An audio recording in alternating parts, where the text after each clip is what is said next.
foutu Livestorm quand même. Tout à fait. Eh bien, bonjour à toutes et à tous. Donc, on va commencer tranquillement, attendre quelques minutes que tout le monde se connecte et se rejoigne à ce live. Un grand merci à vous de vous connecter. Rapidement, je m'appelle Juliette Sanicolo, je suis responsable de la communauté des coachs et on a la chance d'accueillir ce soir Laurence Nguyen, qui est donc productrice et social media manager. Hello. Et donc, merci beaucoup, Laurence, de prendre le temps avec nous, de nous partager ton métier et les coulisses de ces deux métiers que tu exerces à la fois, donc ce qui rend ce live aussi un peu particulier. Et donc, pour celles et ceux qui participent, n'hésitez pas, vraiment, l'objectif, c'est de poser l'ensemble de vos questions sur le chat. Et plus particulièrement, on a un onglet questions. Donc voilà, n'hésitez pas à poser vos questions au fur et à mesure que je poserai à Laurence. Et je vais commencer de suite par la première question qui serait, Laurence, est-ce que tu pourrais nous partager un peu ton parcours et comment tu es arrivée à exercer ces deux métiers ?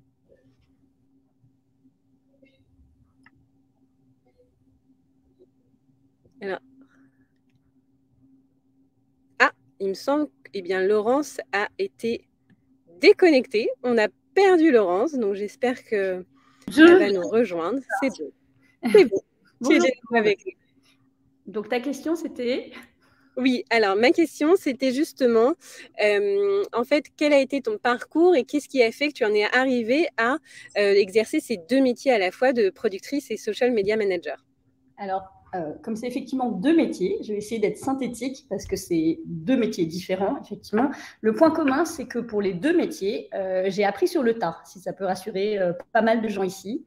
Je suis diplômée d'une grande école, mais ce n'est pas ce qui m'a menée à ces deux métiers. Donc, pour le cinéma, pour la production déjà, et j'en parlerai après de ce que c'est, j'ai tapé à la porte d'une radio à Paris qui s'appelle Radio Nova, il y a très longtemps, où j'ai dit je ne sais rien faire, mais je crois que les films, ça m'intéresse et je veux apprendre. Voilà, ça a démarré comme ça. Et pour le social media manager, c'est arrivé des années après. Il semblerait que la connexion soit un peu instable du côté de Laurence. Allô ? Oui, c'est bon. Alors, vous êtes arrêté où ? Où tu as commencé donc le métier de social media manager des années après. Social media manager, c'était un ami qui s'appelle Jérémy, qui avait à l'époque une petite agence spécialisée sur Facebook et qui me dit tu vas être social manager pour cette édition. Et puis je vais faire ça. Voilà. Oui, alors je suis désolée. Oui, Laurence, la connexion est un peu instable. Est-ce que tu peux répéter la dernière phrase ? Est-ce que vous m'entendez ? On t'entend. On a juste besoin que tu répètes, oui, la dernière phrase si tu nous entends. Allô ? Est-ce que vous... Oui, Laurence. Est-ce que vous m'entendez ? Oui, on t'entend. C'est de mon côté. J'ai l'impression.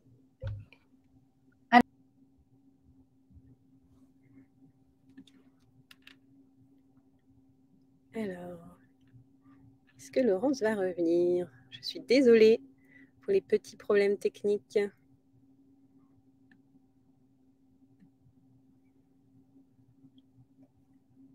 Hop. Je pense que Laurence a une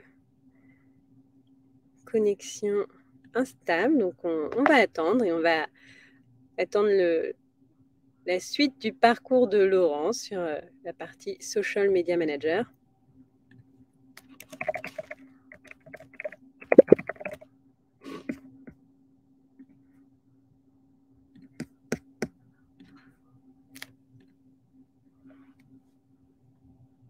Là, ça marche mieux.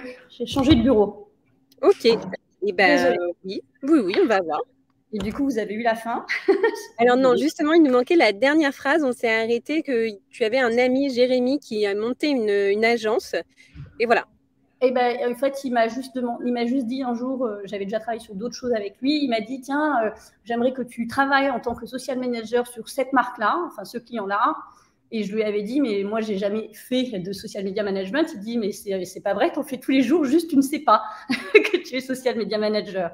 Et ça a commencé comme ça. Il m'a donné 2-3 trucs après, des tableaux de reporting, il m'a expliqué, mais effectivement, c'était quelque chose que je faisais déjà sans savoir que c'était un métier, en fait.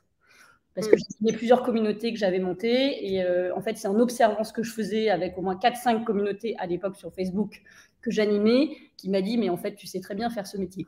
Voilà, c'est parti comme ça. Ok, super. Eh bien, merci beaucoup pour ce partage. Et alors, je vais regarder si on n'a jamais des questions de la part de nos participants. Non, toujours pas de questions. Ah, si, Sarah qui nous pose une première question. Bonjour Laurence, comment est-ce que tu gères l'organisation de tes 2 métiers et quelle est ta journée type?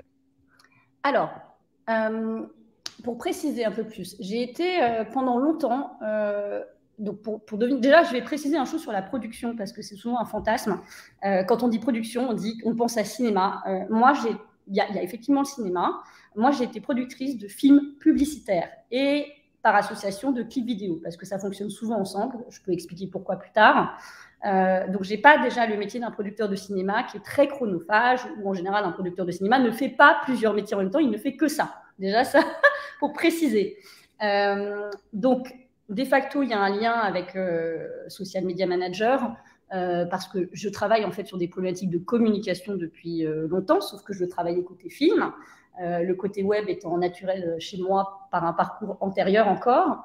Et donc, souvent, typiquement, là, je suis créatrice, enfin j'ai fondé une boîte de production de films avec 2 autres associés qui sont des femmes, où elles sont sur les films, on va dire, il y en a une qui est sur les documentaires, les films de fiction, il y en a une autre qui est sur les productions, ce qu'on appelle exécutives, c'est-à-dire qu'il y a des boîtes à l'étranger qui viennent dire on doit tourner en France et elles tournent pour ces boîtes à l'étranger. Et moi, j'étais sur la partie, ce qu'on appelle corporate, entreprise. Donc, clairement, par exemple, je veux dire, une grosse marque, on citera n'importe qui, peu importe, dit j'aimerais faire un film d'entreprise pour mes 26 pays, 26 filiales dans le monde. Qu'est-ce qu'on peut faire? J'accompagne sur la stratégie en amont, j'aide à concevoir le film, je produis le film et je livre les films.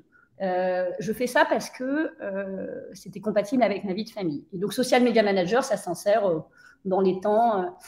Juste pour préciser, je ne fais plus de Social Media Management à titre volontaire depuis quelques années. Je peux expliquer pourquoi plus tard. Mais sinon, la réalité, c'était que je travaillais un petit peu sur mes films, des projets. Une autre journée, je travaillais sur les comptes. Enfin, voilà, je gère ça. Sur la journée, je répartis mon temps, en fait. Ok, super. Eh bien, merci beaucoup pour cette réponse. Je regarde si on a d'autres questions, mais en tout cas, elle était assez claire. Moi, j'avais envie justement peut-être de te poser la question en attendant, justement, qu'est-ce qui a fait que tu as arrêté le métier de social media manager? Ah, c'est une bonne question. Je ne veux pas décourager les gens qui veulent faire social media manager. C'est un chouette métier. Je vois la question de Noémie plus tard. Moi, je l'ai fait à titre complètement personnel. Ça n'a rien à voir avec le métier en lui-même. C'est une question de valeur. Ça fait à peu près un an et demi, on va dire post-Covid peut-être, que je m'intéresse plus aux questions d'impact. En fait, il y a certains réseaux sociaux que je ne citerai pas, mais que je pense tout le monde peut reconnaître, qui sont, je dirais, des machines de guerre pour les stratégies de communication en marketing. Ça atteint leur cible, c'est parfait. Vous restez des heures et des heures et des heures dessus une fois que vous êtes connecté. Et pour le coup, moi qui adore ce métier de social media manager, qui adorais pour le côté je rassemble des gens, c'était dans l'ADN des social managers, des communautés à l'origine, ça rassemblait des gens, ça créait des communautés, et ça j'aime. En revanche, on va dire que ce que c'est devenu et ce que ça devient, c'est plus trop en phase avec mes valeurs. Et donc j'ai pas envie de promouvoir ça pour des marques à titre personnel. Après, je le fais, je donne volontiers des conseils à qui veut ou à des amis, mais je ne veux plus le vendre, en fait. Donc, c'est très personnel. Voilà. Eh ben, merci beaucoup pour cette franchise et cette honnêteté. moi, j'avais une question également sur quels ont été peut-être tes doutes et comment tu as pris ta décision pour te lancer en tant que productrice. Donc, tu nous as dit que tu avais 2 associés avec toi. Est-ce que ça aussi, ça a pesé dans la balance? Alors, la production, j'ai commencé en bas de l'échelle, en assistante de production d'abord de films documentaires dans cette structure donc, qu'on appelle, qui était la Radio Nova pour ceux qui connaissent, et qui avait à l'époque une entité de production. Donc j'ai appris vraiment, je suis stagiaire, quoi. J'avais fini ma grande école qui me servait à rien en l'occurrence pour ce que j'ai appris. et j'ai appris, j'ai fait basiquement ce qu'on m'a dit de faire. J'ai appris à monter, à dérocher, j'ai appris comment on faisait un film, toutes les étapes de fabrication d'un film. J'ignorais tout. Après, par un concours de circonstances, j'ai atterri dans ce qu'on appelle la post-production de son. Voilà. Donc j'ai appris aussi, vous savez, quand vous regardez un film, vous ne faites pas attention, mais il y a des bruits de vent, il n'y a pas que la musique, il y a plein de choses, il y a des doublages, voilà. Donc ça, c'est ce qu'on appelle la post-production de son. Et puis par encore un concours de circonstances, c'est beaucoup de hasard et de rencontres chez moi. J'ai appris en post-production de films publicitaires, voilà, on y est. Donc, j'ai fait ça pendant assez longtemps et là, j'ai tout appris sur ce qui me manquait sur un film, comment on le monte, comment on fait la colorimétrie quand vous avez des films qui sont par exemple très colorés ou d'autres qui sont très noirs et blancs. Ça, c'est ce qu'on appelle l'étalonnage.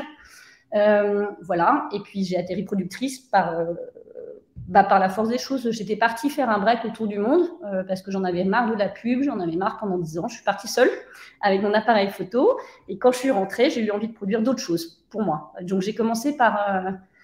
ma première production, c'était une sorte de vidéoclip court-métrage d'un jeune réal pour un groupe qui s'appelle Scratch Massive, d'ailleurs. Et après, j'ai produit d'autres choses. J'ai pas produit que des films. J'ai produit des événementiels, j'ai produit des expositions, j'ai produit des pièces de théâtre. Voilà. J'ai voulu toucher à d'autres choses. C'est venu comme ça, en fait. Et le jump dans l'image, c'était une passion. J'avais envie de faire ça, mais dans la famille, parce que c'est important les contextes sociaux. Je sais pas d'où vous venez, mais moi, dans ma famille, on me disait que les divertissements, c'était pas pour un métier. C'était un jeu et qu'on n'en vivait pas, en fait. Donc, moi, j'ai grandi avec ça. Et j'ai eu un copain d'école, d'ailleurs, qui, lui, a fait l'AFEMIS, qui est une grande école de ciné, qui est un grand producteur qui est assez connu du public cinéma, pas forcément du grand public, mais qui est un gros producteur de cinéma. Et lui, comme il m'invitait à ses films d'école, à l'AFEMIS, à chaque fois que j'y allais, j'ai dit, mais c'est génial, j'ai envie de faire ça. Donc, c'était plutôt lui le déclencheur qui m'a dit, en fait, on peut très bien vivre de ce qu'on aime, de sa passion. Juste, il faut y aller, quoi. Ok, bon, bien. Eh ben, merci beaucoup pour cette réponse. On a des questions qui sont arrivées directement sur le chat. Oui. Donc, il y a des personnes qui aimeraient que tu expliques ton métier de social manager. Le métier de social manager, je vois qu'il y en a plein, j'essaierai de répondre à tout. Le social media manager, c'est à la croisée de plein de fonctions dans une entreprise. Donc, en fait, c'est entre le marketing et la communication, si je fais simple. Donc, un social manager, il va faire de la stratégie, par exemple, en accord avec la direction de communication. Par exemple, prenons n'importe quelle marque, une marque de boissons dit moi, il faut que je communique sur les réseaux sociaux. C'est quoi les bons réseaux pour atteindre ma cible? Si c'est une boisson de vieux, elle va aller sur Facebook. Pardon, hein, je suis aussi sur Facebook. Si c'est une boisson de Jones, elle va aller sur TikTok. Je caricature, mais c'est ça. Si c'est une boisson qui appelle des gros partenaires de sport, elle va aller sur LinkedIn, etc., etc. Évidemment, je caricature, hein, désolée pour... Mais donc, en fait, ça, c'est la stratégie. Donc, déjà, on réfléchit où on va. Ensuite, il y a la partie de planning éditorial. On rédige, on sait, voilà, dans l'année, il y a plein de temps forts. Il y a la fête des mères, la fête des pères, Noël, plus les temps propres à la marque. Donc, on va faire un calendrier éditorial à l'année. Et après, en général, c'est par mois ou par trimestre, si c'est une petite structure, c'est variable. Et on va suivre ce calendrier éditorial de publication. Donc, dans ce calendrier éditorial, il y a de la rédaction, évidemment des textes, hein, il faut rédiger, mais il y a aussi des contenus. Et ça, vous le savez, parce que vous-même, vous cliquez sur des contenus sur les réseaux. Instagram, les vidéos que vous voyez, les photos, c'est des contenus qui sont produits. Donc, parfois, il y a des films, parfois, il y a des interviews, parfois, il y a des carousels, parfois, il y a juste une citation. Tout ça, c'est ce qu'on appelle des contenus. Donc, le social manager, lui, il fait ça. Il travaille... il fait la strat, il rédige, il planifie, il publie. Et après, ça se termine pas là, il interagit avec la communauté. Parce qu'évidemment, je déteste votre marque, elle est pourrie, j'adore votre marque, elle est géniale. Bah, il faut répondre à tous ces gens-là. Donc, il y a un travail d'animateur de la communauté. Et puis après, bah, comme le but, c'est pas uniquement de publier des contenus, bah, on fait ce qu'on appelle de l'analyse de chiffres, hein, parce que vous êtes tous chiffrés. On analyse vos comportements, c'est du marketing. Et on voit... après chaque mois, on dit ça a marché, ça n'a pas marché. Et puis après, ben, on en tire les leçons et on ajuste. Évidemment, je grossis le trait, mais c'est ça, en gros, le métier de social media manager. Merci beaucoup. Il y avait une question de Noémie qui était justement le fait de gérer des communautés. Est-ce que ce n'est pas un peu stressant? Par exemple, quand on est en face à face avec des personnes qui nous balancent des commentaires hyper négatifs, comment on gère ça en tant que social media manager? Alors, il y a plusieurs écoles. Ça dépend, malheureusement, je dis malheureusement, ça ne dépend pas que de toi. Ça dépend des gens qui sont au-dessus de toi, de la manière dont ils sont convaincus ou pas qu'il faut communiquer sur leur marque. Donc, ça peut être les directions de com, ça peut être le boss en lui-même. Moi, je vais parler de mon cas à moi, ce que j'en pense moi. Moi, j'ai toujours considéré que derrière chaque chiffre, il y avait une vraie personne. Bon, on met de côté les spams, les bots et les faux profils. Mais grosso modo, il y a des vrais gens qui commentent. Donc, que ce soit un commentaire négatif ou positif, bah, c'est un peu comme dans la vraie vie, en fait. Soit tu décides de te planquer, et ça a été le cas de certaines marques. Un temps, c'était clairement la guideline qu'on avait, ne répondait à rien, parce que plutôt que de répondre un truc à côté, ils préféraient ne rien répondre, comme ça, au moins, le silence n'entraîne pas de réaction. Moi, j'ai toujours pris le parti de répondre à tout, et quand c'était vraiment négatif, bah, on fait comme dans la vraie vie, on demande qu'est-ce qui vous a pas plu, qu'est-ce qui vous a plu, et puis on essaie de... Voilà. Et en fait, en général, avec le dialogue, ça passe. On discute. On discute, voilà. Mais, encore une fois, ça dépend des personnes. Oui. Service client, exactement. Service client, plus, ça dépend de plein de choses. Après, ça dépend des sujets. Hein. Là, je parle d'une marque, mais par exemple, pendant assez longtemps, j'ai animé une communauté pour une marque sociale. C'était sur les aidants familiaux. Et là, on n'est plus du tout dans des problématiques de marque, service client, on est dans le problématique de l'humain, en fait. En fait, la plupart des commentaires, ce n'étaient pas des commentaires négatifs, c'était des commentaires de partage d'expérience. Oh là là, moi, la vie est dure parce que je comprends. Voilà. Donc là, on est vraiment dans une autre dimension d'encouragement presque. Ça va aller. Voilà. C'est un petit peu ça. Ok. Merci beaucoup, Laurence. Je vais fusionner des questions qui concernent le métier de producteur, mais qui sont assez intéressantes. Donc déjà, il y a Noémie qui se demande la différence entre réalisateur et producteur dans les tâches concrètes. Et c'est marrant parce que on en parlait un peu au début en coulisses de la semaine en coulisses. C'est Diane qui, en fait, elle a du mal à saisir la fonction de producteur parce que dans son imaginaire, c'était finalement en grossissant le rôle.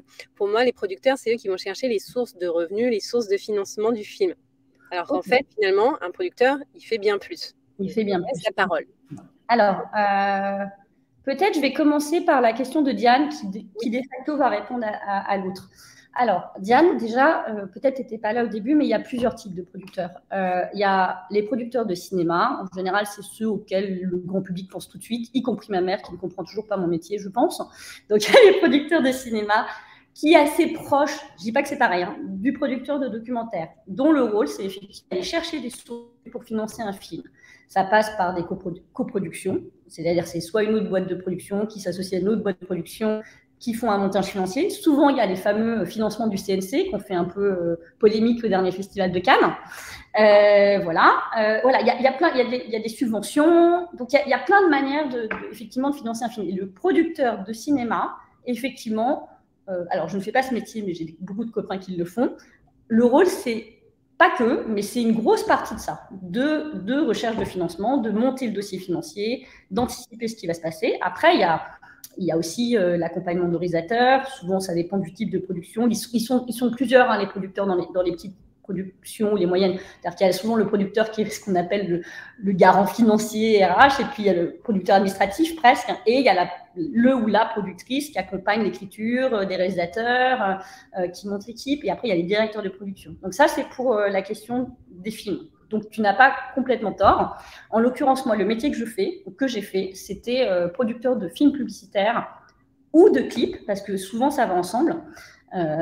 Et là, on fonctionne comme avec des clients. Nos clients, c'est les agences de pub pour les films souvent, ou des marques en direct, mais c'est plus rare, mais ça arrive de plus en plus, ou c'est les maisons de disques qui, par exemple, pour le clip de, je dis au pif,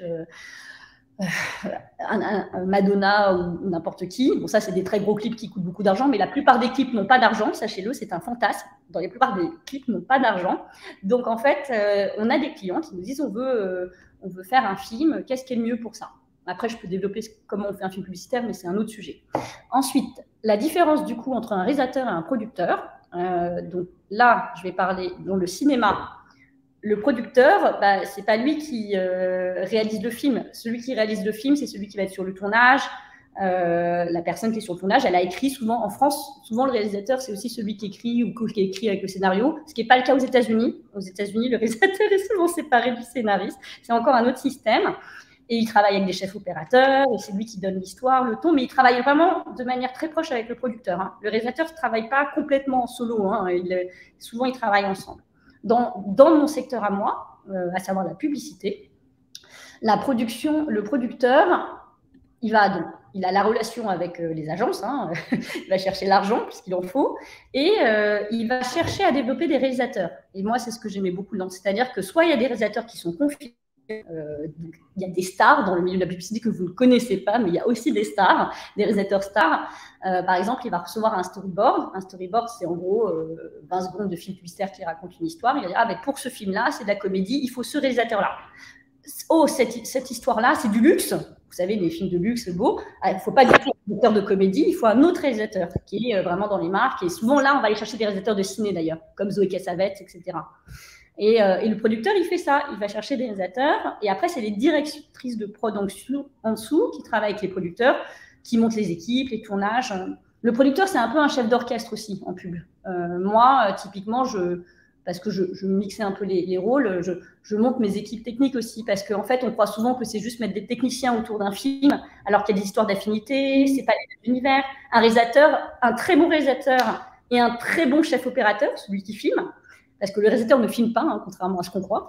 Le réalisateur, c'est le chef opérateur, le directeur de la photo qui filme. Et donc, ils peuvent être très bons tous les deux, mais pas s'entendre du tout, parce qu'ils n'aiment pas les mêmes choses. Et ça, c'est au rôle du producteur, de faire en sorte que son orchestre il soit bien agencé en fonction des sensibilités. Et c'est une partie du travail que j'aimais beaucoup, donc, que j'aime beaucoup d'ailleurs.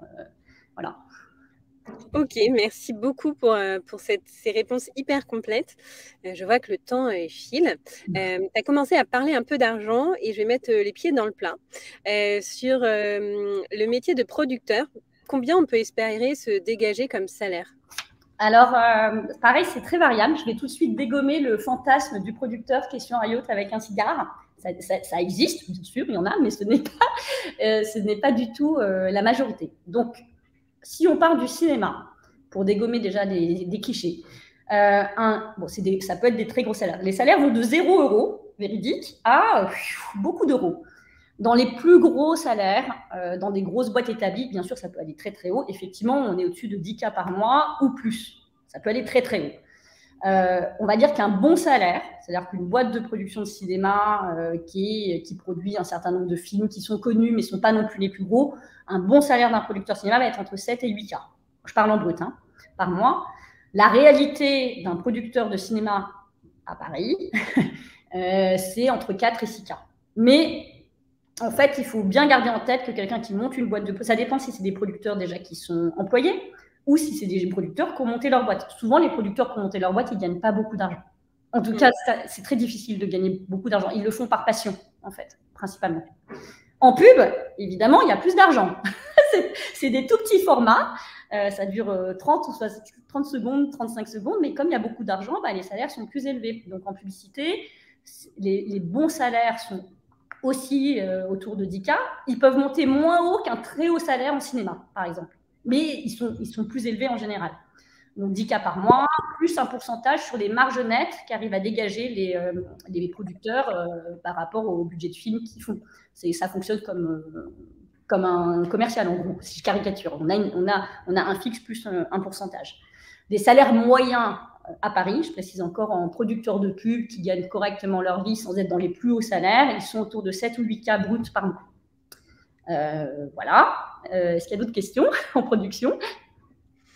Écoute, non, je pense qu'il y avait un point que, il me semble, c'était Oriane qui soulevait. Elle disait que elle, ce qu'elle aimait, ça concernait les social media managers. C'était de elle, ce qu'elle aime, c'est concevoir des visuels, écrire les posts, mais pas forcément suivre finalement les chiffres. Et est-ce que finalement, ça existe des équipes où ces deux rôles sont partagés? Alors, je vais faire une réponse de Normand. Oui et non. Et je réponds au passage à le salaire social manager, Noémie, tu disais aussi, ça gagne moins qu'en production, je suis désolée, mais c'est moins contraignant aussi. Un salaire moyen, on va dire, en marque à peu près moyenne, c'est je vais parler en annuel, alors bizarrement, je n'ai pas les mêmes référentiels. On va dire que c'est entre 40 et 50 K en social media. Les petites marques, c'est-à-dire les petites entreprises qui ont des charges et pas des énormes équipes, ça va être plus entre 35 et 38 K brut à l'année. Et les grosses marques, ça va être autour de 45 K max. En fait, c'est un métier. Alors, je suis désolée pour tous les RH. Je trouve que c'est un métier qui pâtit de ses débuts web égale gratuit. En fait, au début, quand ça a commencé le web, comme on partait du principe que c'était gratuit, il y avait très peu d'argent. Sauf qu'aujourd'hui, le social media manager, il fait vraiment beaucoup de choses, beaucoup plus qu'au tout début. Et franchement, il gagnerait à ce que les salaires soient élevés, plus élevés. Je ne dis pas qu'ils doivent être au-dessus qu'un head of marketing ou machin, mais ça gagnerait à gagner un peu plus d'argent. Mais voilà, il faut se battre. J'ai pas d'autre mot, il faut se battre pour que ça soit un peu plus élevé. Après, si vous travaillez en agence, parce que là j'ai parlé du côté du client ou de l'annonceur, les salaires peuvent être un peu plus bas, mais il peut y avoir d'autres compensations. Donc en fait, ça se négocie. Voilà. Okay. Super. Eh ben, merci beaucoup, Laurence. La question de Noémie que j'ai pas répondu parce qu'elle m'a dit est-ce que tu peux t'éloigner de faire le reporting? Alors oui, dans certaines grosses boîtes, les reporting, les datas sont séparés du métier de contenu de plus en plus parce que ça demande beaucoup de travail. Mais dans les petites structures, tu devras tout faire. Voilà. Super. Eh ben, merci beaucoup, Laurence, d'avoir répondu à l'ensemble de ces questions sous un format qui peut être un peu rapide. Je me suis permise de partager ton profil LinkedIn sur le chat pour que si jamais des personnes souhaitent continuer la conversation, elles puissent te contacter via LinkedIn. Et puis, je te remercie et je te dis à très vite et je te laisse peut-être, si tu veux, finir un mot pour oui, j'ai un seul mot à dire. Quand vous avez envie de faire un truc, donnez-vous les moyens de le faire parce qu'en fait, il n'y a pas de barrière. Il faut juste avoir un peu de chance, mais il faut pas se mettre des fausses barrières. Moi, c'est ce que j'ai appris avec mon parcours. J'étais destinée à faire quelque chose que je fais plus ou moins maintenant, parfois. Mais en fait, ces deux métiers-là, précisément, j'ai appris sur le tas. J'ai eu de la chance d'avoir des gens bienveillants autour de moi qui m'ont transmis. J'ai beaucoup travaillé quand même à un moment donné, mais c'était des passions. Donc en fait, voilà, il faut y croire. Même si vous venez pas forcément de ces secteurs, on peut toujours apprendre. Voilà. Eh ben, merci beaucoup pour ces derniers mots. Et merci à vous aussi de vous être connectés. Et on vous dit à très vite. Bonne fin de journée. Et n'hésitez pas à poser des questions, je réponds sur LinkedIn. Voilà. Merci. Au revoir.